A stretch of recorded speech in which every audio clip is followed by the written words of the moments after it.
సామెతల సోమేశ్వరరావు. కథ రచన దివాకర్ల పద్మావతి. కథాపఠనం మలవరపు సీతారాం కుమార్. చిన్నప్పటి నుండి సామెతల్ని బాగా వట్టబట్టించుకున్న పొట్టిగా సోమేష్ అని పిలువబడే సోమేశ్వరరావు పొట్టి కాదు కానీ ఒట్టి అమాయకుడు. చిన్నప్పుడు అమ్మమ్మ ఇంట్లో ఉండి చదువుకున్న సోమేష్కి ఆవిడ మాటల వరుసలో సందర్భంలో అరవోకగా చెప్పే సామెతలు మెదడులో బలంగా నాటుకున్నాయి. క్రమంగా అవి పెరిగి తలంతా వ్యాపించాయి.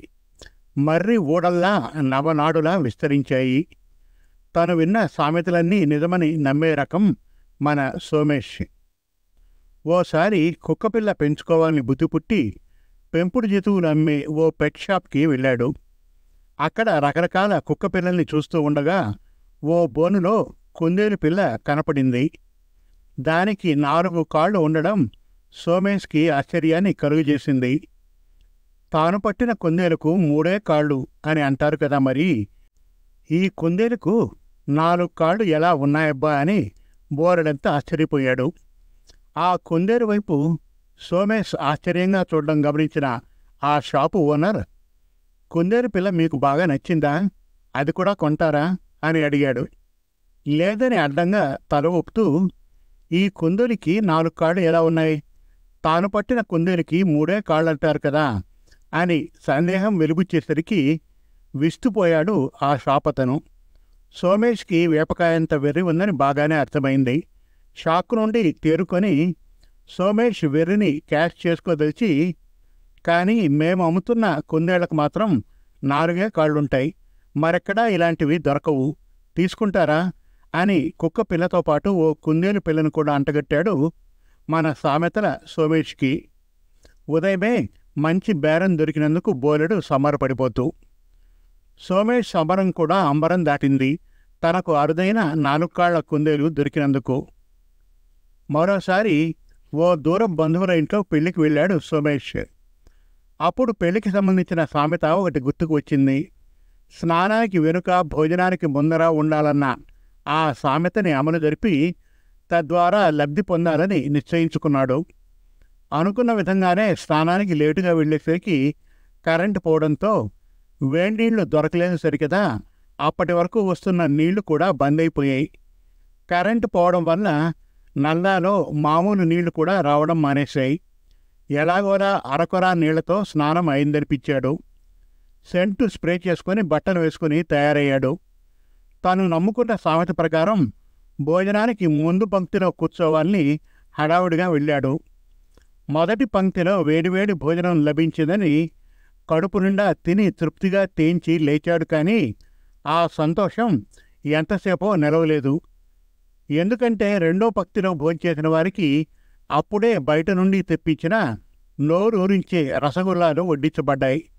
రసగుల్లా అంటే సోమేష్కి చాలా ఇష్టం. నోరూరుతున్న రసగుల్లాలు అందరూ తింటూ ఉంటే పాపం నోరెత్తలేకపోయాడు. అసలే భోజన ప్రియుడైన సోమేష్ అప్పటికే పీకల దాకా లాగించేశాడు. మరి తనకిష్టమైన రసగుల్లాలు అందరూ లాగిస్తూ ఉంటే చాలా కష్టమనిపించింది సోమేష్కి. అలాగే రాత్రి కూడా తనకిష్టమైన పకోడీలు దొరకలేదు. అతని భోజనం పూర్తయ్యాక కానీ పకోడీల పత్తా లేదు. మరి తన సామెతల పిచ్చి వల్ల అలా జరిగిందని తెలిసినా సోమేష్ తీరు మాత్రం మారలేదు. పెళ్ళైన తర్వాత సోమేష్ తన భార్య శ్యామలతో మొదటి పండక్కి మామగారింటికి వెళ్ళినప్పుడు వాళ్ళు ఎన్ని మర్యాదలు చేసినా అలిగి కూర్చున్నాడు. అల్లుడి అలక్కి కారణమేమిటో బోధపడక అత్తమామలిద్దరూ బావమరిది కూడా అయోమయానికి గురయ్యారు. ఎన్నికల ముందు అసమ్మతి నాయకుల్ని అధిష్టానం వాళ్ళు బుజ్జగించినట్లు అల్లుడిని బుజ్జగించారు. చివరికి శ్యామల నుంచి అల్లుడి అలకకు కారణం తెలుసుకుని తెల్లమోమ వేశారు. అయిన వాళ్లకు ఆకుల్లోనూ కాని వాళ్లకు కంచాల్లోనూ వడ్డిస్తారన్న సామెత వంట పట్టించుకున్న సోమేష్కి అత్తవారింటి తనకు వెండి కంచంలో వడ్డించినందుకు అరిగాడు. మరి తనకి సర్ది చెప్పడానికి వాళ్ల తల ప్రాణం తోకకి వచ్చిందని గ్రహించినా సరే రేపటి నుండైనా ఆకుల్లోనే భోజనం వడ్డిస్తామని మాటిస్తేనే గాని అలక నుండి బయటపడలేదు. పెళ్ళైన కొత్తలోనే అల్లుడి సామెతల పిచ్చి, అతని పైగల సినిమాల ప్రభావం గురించి బాగానే తెలిసిపోయింది మామగారైన శేషగిరికి. పన్నట్టి కాపురానికి 12 సూత్రాలంటారు కదా మామయ్య గారు, అవేంటో చెప్తారా?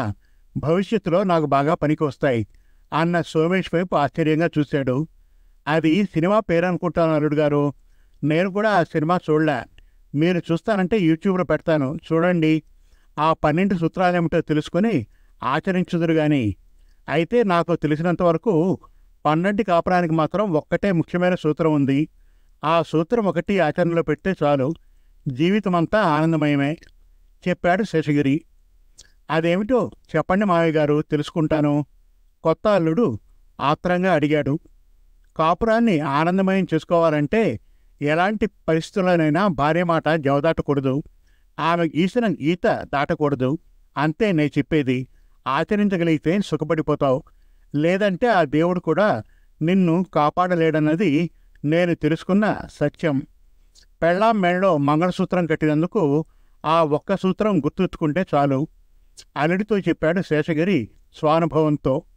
మామగారిచ్చిన ఉపదేశం బాగా నచ్చింది సోమేష్కి. ఆ సూత్రం బాగా గుర్తుపెట్టుకున్నాడు. సామెతలు నిజమని నమ్మే సోమేష్కి చిన్నప్పటి నుండి సినిమాలు చూసే సరదా కూడా మెండుగానే ఉంది. 2వ తరగతి చదువుతున్నప్పుడు లెక్కల మాస్టారు 2 రెళ్ళు ఎంతరా అని అడిగిన ప్రశ్నకి 2 రెళ్ళు 6 అని తన చలనచిత్ర పరిజ్ఞానంతో జవాబిచ్చి అతని చేత చీవాట్లు తిని ఓ పూటంతా గోడ కుర్చీలో కూర్చున్నాడు పాపం. అలాగే కామెడీ సినిమాలు చూసినప్పుడు నవ్వు వచ్చినా నవ్వడు సోమేష్. పెళ్ళైన కొత్తలో సినిమా హాల్లో కామెడీ సీన్లు వచ్చినప్పుడు నవ్వకుండా బెగిదీసుకుని కూర్చున్న భర్తను చూసి ముందు ఆశ్చర్యపోయింది శ్యామల. తరువాత అతని నోటి వెంట అందుకు గల కారణాలు తెలుసుకుని నోరెళ్ల పెట్టింది. నవ్వు 4 విధాలా చేటు అన్న సామెతని వంట పట్టించుకున్న ఫలితమది అని తెలిసి నవ్వు ఆగింది కాదు. ఆమె అలా నవ్వేసరికి ఆమె వైపు గుర్రుగా చూశాడు సోమేష్. అల్లుడిని పండక్కి పిలవాలంటే కొంచెం భయంగానే ఉంది శేషగిరికి, శాంతమ్మకి. ఏ సామెత చెప్పి అలిగి కూర్చుంటాడో కదా అని. అయినా పిలవక తప్పదు కనుక ఉగాదికి వారం రోజులు ఉండగానే కూతుర్ని అల్లుడిని పండక్కి రమ్మని పిలిచాడు శేషగిరి. అయితే సోమేష్ బావమరిది కైలాస్కి మాత్రం బావగారిని ఎలాగైనా అల్లరి పట్టించాలని ఉంది. ఉగాది ఎప్పుడొస్తుందా అని ఎదురు చూడసాగాడు కైలాష్. బెంబేలెత్తిపోతున్న తండ్రికి ధైర్యం చెప్పి కొన్ని చిట్కాలు చెప్పాడు. అల్లుడికి షాక్ ట్రీట్మెంట్ ఇచ్చి అతని సామెతల పిచ్చి తగ్గించాలని నిశ్చయించుకున్నాడు శేషగిరి. ఉగాది రానే వచ్చింది. శ్యామలతో పాటే ఉగాది ముందు రోజు అత్తవారింటికి చేరాడు సోమేష్. ఇంటికి వచ్చిన అల్లుడిని మర్యాదగా ఆహ్వానించారు శేషగిరి, శాంతమ్మ దంపతులు. అల్లుడిని పలకరించి కుశల ప్రశ్నలు వేసిన తర్వాత, అల్లుడు గారు, మీకు బాగా తెలుసనుకుంటాను, అల్లుడిని దశమగ్రహం అంటారని. నవగ్రహాలకి శాంతి జరిపించినట్లే దశమగ్రహానికి కూడా శాంతి జరిపించాలని మన ఊరి రామాలయం పురోహితుడు అంటే అతన్ని పిలిపించా శాంతి కోసం. అందుకు అన్ని ఏర్పాట్లు చేసుకోవాలి, ఘనంగా జరిపించాలి మరి అన్నాడు. సరే చేసుకోండి, అనుమతి చేశాడు సోమేష్. అందుకు 25,000 రూపాయలు అవుతాయట. ఆ ఖర్చంతా ఇంటి అల్లుడే భరించాలట అని శేషగిరి అనేసరికి గుండెల్లో రాయి పడింది సోమేష్కి. అలాగే అన్నాడు ఏమనాలో తెలియక. మనస్సులో నేరకపోయి ఉగాది పండుగకి వచ్చాను అనుకుంటూ. అతన్నలా షాకులో ఉండనిచ్చారు ఎందుకైనా మంచిదని. అయితే అంత పెద్ద షాక్ తగిలినా ఏమాత్రం చెలించలేదు సోమేష్. అత్తగారు చేసిన పిండి వంటలు లొట్టలేసుకుంటూ తిన్నాడు. భోజనం చేసిన తర్వాత ఒక్కపడి వేసుకొని భుక్తాయాసం తీర్చుకోవడానికి మంచంపై వాలాడు. ఫ్యాన్ వైపు చూస్తూ ఏదో ఆలోచిస్తూ ఉండగా అతని బావమరిది కైలాష్ ఆ గదిలోకి వచ్చాడు. బావగారిని చూస్తూ, ఏమిటి బావగారు, తిన్నింటి వాసాలు లెక్కపెట్టాలని చూస్తున్నారా? అయినా ఇది స్లాబ్ ఇల్లు కదా, వాసాలు లేవే, అయినా ఎందుకలా పైకి చూస్తున్నారు అని కొంటెగా అడిగాడు కైలాష్. వేరడంత లేని కైలాష్ తనని వేళాకోళం చేస్తున్నాడని గ్రహించాడు సోమేష్. అయినా ఏం జవాబు చెప్పాలో తెలియక నవ్వేసి ఊరుకున్నాడు. ఆ రోజంతా అలా ఏదో ఓ సామెత చెప్పి బావగారిని ఆట పట్టిస్తూనే ఉన్నాడు కైలాష్. బజార్ నుండి ఒక్కపొడి తెమ్మని డబ్బులిచ్చి బామ్మర్దిని పంపిస్తే 2 గంటల తర్వాత వట్టి చేతులతో తిరిగి వచ్చి, అంగట్లో అన్నీ ఉన్నాయి కానీ అల్లుడి నోట్లో అన్నట్లు మీరడిగిందే దొరకలేదు, ఊరంతా తిరిగి వచ్చా అని జవాబిచ్చాడు. ఆ మరుసటి రోజు శేషగిరి చెప్పిన పురోహితుడు పరంధామయ్య రానే వచ్చాడు. అతని ఇంట్లోకి ఆహ్వానించి అల్లుణ్ణి పరిచయం చేశాడు. నిజంగానే దశమగ్రహానికి శాంతి జరిపించాలంటారా పంతులు గారు అని అడిగాడు సోమేష్ సందేహంగా. నిస్సందేహంగా తప్పకుండా చెయ్యాలనైనా, రేపు ఉగాది నాడే అందుకు మంచి ముహూర్తం కూడా ఉంది అని చాంతాడంత లిస్ట్ ఇచ్చాడు. తనకు రావాల్సిన సంభావనలో కొంత అడ్వాన్స్గా పుచ్చుకున్నాడు కూడా. తన తల్లి, తండ్రి, తమ్ముడు భర్తని ఆట పట్టిస్తున్నారని శ్యామలకి తెలుసు. కానీ ఆమె కూడా భర్త సామెతల పిచ్చికి రోజూ బలైపోవడంతో నిమ్మకు నీరెత్తినట్లు మౌనంగా ఉండిపోయింది. తన భర్తకి సామెతల పిచ్చి తగితే తాలనుకుంది. సామెతల పేరుతో అల్లుణ్ణి భలేగా ఓ ఆట ఆడుకున్నామే అని శేషగిరి, శాంతమ్మ సంబరపడ్డారు. తన సరదా కూడా తీరిందని కైలాష్ కూడా ఆనందంగానే ఉన్నాడు. ఉగాది నాడు దశమగ్రహ శాంతి అంటూ ఓ ఆట ఆడించి అతని సామెతల పిచ్చి తగ్గించాలనుకున్నారు. ఆ సాయంకాలం ఏదో అవసరం వచ్చి తన పర్సు చూసుకున్న శాంతమ్మ గొల్లుమంది. అందులో ఉండాల్సిన 25,000 రూపాయలు లేవు. ఎలా మాయమయ్యాయో అర్థం కాలేదు. ఇల్లంతా వెతికినా దొరకలేదు. ఏమైందా అని ఇంటిల్లిపాది మల్లగులాలు పడుతున్న సమయంలో వీధిలోకి తిరగడానికి వెళ్ళి ఇంటికి తిరిగి వచ్చిన సోమేష్ విషయం తెలుసుకొని చిద్విలాసంగా నవ్వాడు. అత్త సొమ్ము అల్లుడు ధారపోసినట్లు అన్న సామెత మీకు తెలుసనుకుంటాను. అందుకే నేను అత్తగారి పర్సు నుంచి ఆ డబ్బులు తీసి దశమగ్రహ శాంతికి పురోహితులకు ఇచ్చాను అని చెప్పేసరికి నోరెళ్లబెట్టారు అందరూ.